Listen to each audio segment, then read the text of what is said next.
I've always struggled to express my feelings. Always been the type of guy to hold them in, bottle them up until they burst out all at once. I don't know why, I just was. I wasn't a lonely kid, and my parents made it clear to me that if I ever needed to talk, they were there. I never took them up on the offer. I just preferred to keep to myself. This method of containment had worked up until around the start of secondary school. Pardon my Britishness, where the stresses of school, worsened by the influx of hormones all teenagers suffer from, became too much to handle. I'd lash out at friends and family when all they were doing was trying to help. So, to try and combat this issue, at the beginning of the year, fueled by a particularly strong case of New Year motivation, I grabbed myself a journal on Amazon. I allowed myself to spend a little extra. If I was going to write in this thing every day, I wanted it to be something nice. A dark green, 365-page, dated journal was my choice. I ordered it new on next day delivery and waited. At around noon the next day, the 9th of January, my journal arrived. I hacked through the cardboard box with a pair of scissors, ripped open the clear plastic sleeve protecting the journal, and opened it to the first page. I'd made a promise to myself that I would write in it every day, and I intended to keep it. The first few weeks were tough. I would sit staring at a blank page for 30 minutes, scribble the most seemingly profound sentence I could think of, read what I'd written, and cross it out. I always felt as though I needed to write something that was suitable for the potential audience. If it fell into the wrong hands, nothing too risque, nothing too personal, just keep it PG. Today I went for a walk and fed the ducks. So yes, that'll do. The ducks moved across the lake like magical little boats. Calm down there, fella. Don't get too ahead of yourself. After those first few weeks just getting into the routine of writing every day, the ink started to flow. Instead of those banal, sentence-long explanations of my day, I started to really write how I felt. Paragraphs and paragraphs of my real thoughts, my real troubles, unfiltered and unedited, writing only for myself. And with this, my mental clarity and general happiness started to improve. The human brain has a tendency to exaggerate. Problems that had seemed unbeatable within the confines of my mind looked a lot more manageable on paper. All was going well until yesterday. I grabbed my pen and sat at the desk I used for my writing and turned to the day's page, only to find it had already been written in. My first reaction saw it as nothing serious. I'd probably mistakenly written on this page and just forgotten about it. As I read through the entry, however, my concern began to grow. Written in my own scrawly handwriting was a description of the day I had just lived. Today, I met with Mia, not her real name, for lunch. We talked about school, our plans for the future, and general lighthearted nonsense. Afterwards, I came home and watched some football. I've always wondered what the... Then it went off into one of those personal ramblings that I would rather not have published on the internet. How was it possible that I had written this whole page within what must have been the last few hours and had no memory of it? There was no point in suggesting it was an older entry on the wrong day. Me and Mia had never before met outside of school before. Even stranger was how the time, yes, I write the time of my entries, was at 21:37. Several hours after the time at which I was reading it, I closed the journal and went for a walk to try and clear my mind. I went to bed that night with an uncanny feeling in the pit of my stomach. The next day I returned to my desk to write, not intending to let the events of the last day, something my brain had attempted to rationalize as some sort of prank from my parents, discourage me from keeping up my daily writing. I turned to the day's dedicated page, and there it was again. Written in my exact handwriting was something I had no recollection of writing. It was a lot shorter this time, which gave me hope that it could be a misplaced earlier entry. What it said chilled me. Today I walked down to the center after school, went to Waterstones and grabbed a copy of Yellowface by R.F. Kuang. I didn't realize at the time, but the friend was watching me, just out of sight. He's very shy. He wants to meet me soon and I want to meet him too. What the fuck was this? Sure, I'd walked to town and had a look around the Waterstones, but I hadn't seen any friends watching me just out of sight. That was what really creeped me out. How could someone have been watching me closely enough to see the book I'd bought, but discreetly enough for me not to notice them? The time for this one was 1754, a few hours before the time at which I was reading it. I had not been at home at the time the entry was supposedly written, so myself writing it was completely out of the question.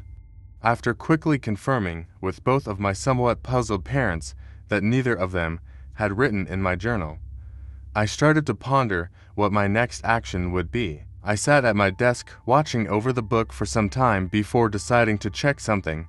Had other pages been written on? I opened to the page for the next day, the day on which I'm writing this post, and saw what I had feared the most. Written, still in that sloppy, barely legible handwriting I called my own, was somehow my entry for the next day. Today I attended school. I got home and my parents had gone out for dinner unannounced. Lucky for me, the friend came knocking on my door at 2103. He'd been out there watching me for a while, keeping me safe. I let him in and he kept me company. He listened to my problems. We had a lot of fun together. Well, today I did go to school, it had gotten that much right. And my parents have gone out for dinner. Traveled down to London some anniversary or something. Should I have told them about the journal? Of course I should have, but I didn't, and here I am. My phone reckons it's 2032. That gives me just over 30 minutes until the friend comes knocking at my door. I don't know how I know, but I know he'll be on time. What do I do? Sit and wait, run for it, call the police? All three seem tempting, but I could use some company. I've always struggled to talk to people, kept my feelings shut off from the outside. The journal says he'll listen. Maybe it's right.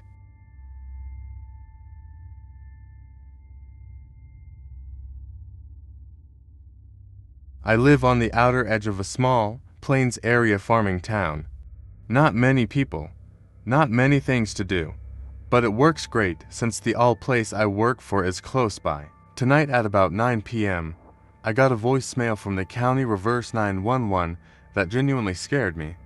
Not a tornado warning, or any kind of severe weather alert like it usually is. It was something else entirely. The automated message transcription my phone made said a message from county police: go indoors and do not go outside. Close and lock all doors and windows. Shut all blinds. There is a threat to your safety. Call 911 if there is someone on your property that you do not know. Do not interact with anyone on your property that you do not know. If you are traveling, do not return home. This is not a test. There is a threat to your safety. This message made me instantly get that oh shit, sinking feeling in my stomach. Imagining for 10 seconds what could possibly be outside was scary enough that I did close and lock everything. About 30 minutes later, the power cut, and the only thing alive was the rapid beeping of the UPS system I hooked to my satellite modem and the green glow of the modem's power light. I whipped out the giant-ass flashlight my police officer friend Jim gave me, and went to reset the breaker. The breaker didn't pop. Everything was set exactly as it's supposed to be.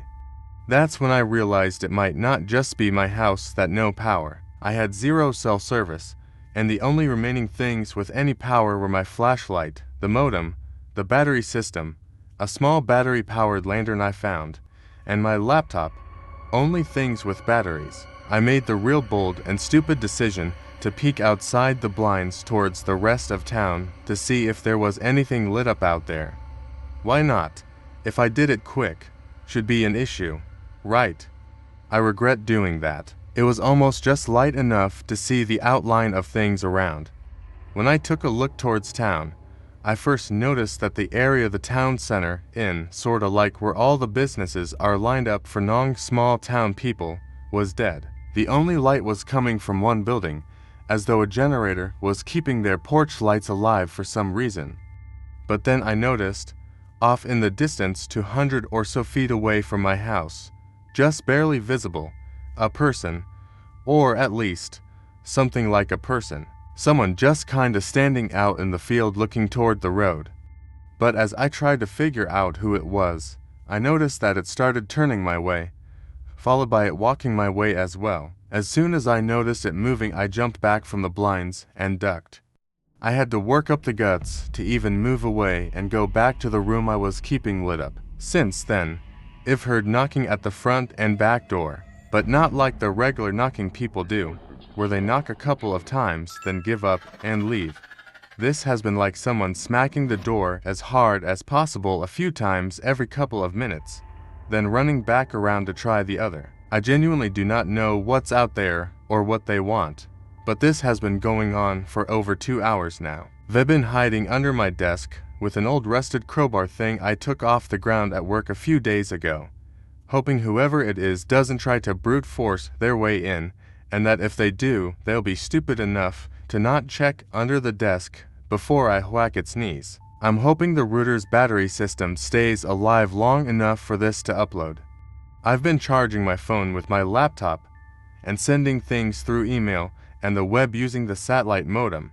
If I stop responding to this, it's likely because the modem finally died out. The county website isn't even online for me to check if there's been an all clear, and I have no service to call for help with.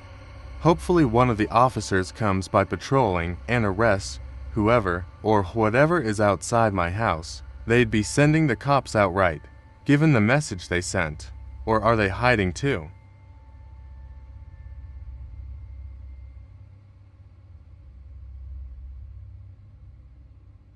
I love open floor layouts. When you grow up crammed in a small house with 3 other kids and your parents all sharing 2 bedrooms and a bathroom, you develop an appreciation for space. I like the breathing room. I like feeling like I can stretch out. It's like the everything the light touches scene from The Lion King when I look at my open floor plan condo. It's a beautiful thing. Move-in was completely painless as well, as I'm on the ground floor. I've got these huge glass panes on either side of the front door. It's a real modern apartment. I've come a long way since my childhood. So it almost feels like the entire street, the open field and trees on the other side. Everything out there is a part of my condo. It's all my domain, my territory. Even when I'm doing chores, I genuinely feel content just looking at it all. I get to see my neighbors walking their dogs and wildlife playing in the grass. I also harbor a great appreciation for films and television shows, so I laid out my furniture to accommodate immersion. When I'm really absorbed in a work, it's basically the only time I don't want to be thinking about how much I love my condo. So, across from the entrance, the TV stands against the wall, and the couch in between, facing the TV, of course. The kitchen's off to my left. The door to my bedroom is past the dining area to my right. Because of the limited distance between my couch and my TV, my field of view is mostly taken up by the screen. The glare can get annoying on a sunny day due to the aforementioned glass panes by the entrance, but I mostly watch in the evenings, so the trade-off is worth it to me. All I see is the TV. Last night, I was watching a period piece drama that took place in 19th century England. It's great junk food TV for when I get home from work and I don't really want to use my brain. The camera work can be a bit lazy, but the actors look nice and the costumes are really detailed. Consequently, I don't mind when the camera lingers on a shot for a little too long. Moments like that can be immersive in their own way. I felt my eyes start to put up a fight, but there was 1 episode left in the season, so decided to stick it out and watch it. Midway through the episode, it happened. I fell asleep. It happens. I can't always force myself awake even when I'm engaged with the story. Never one to admit defeat. I tried to rewind to where I slipped out of consciousness. My entertainment system had other plans. For some reason, I couldn't rewind past a certain point about 5 minutes after I passed out. It was a dialogue scene. A medium profile shot of a girl in a frilly dress and a man in a very nice suit against a floral wallpaper. I tried mashing the button, but I'd hit a wall in the playback. It wasn't supposed to be doing this. The intrigue woke me up fully and I restarted the entire system.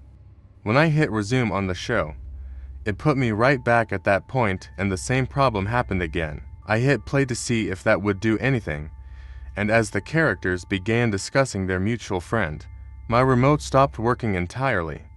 There was no useful guidance to be gained from a couple Google searches, so I gave up. I put my phone back in my pocket and looked up, only to be met with silence and both of the on-screen characters making direct eye contact with the camera, dead silent. Blank expressions.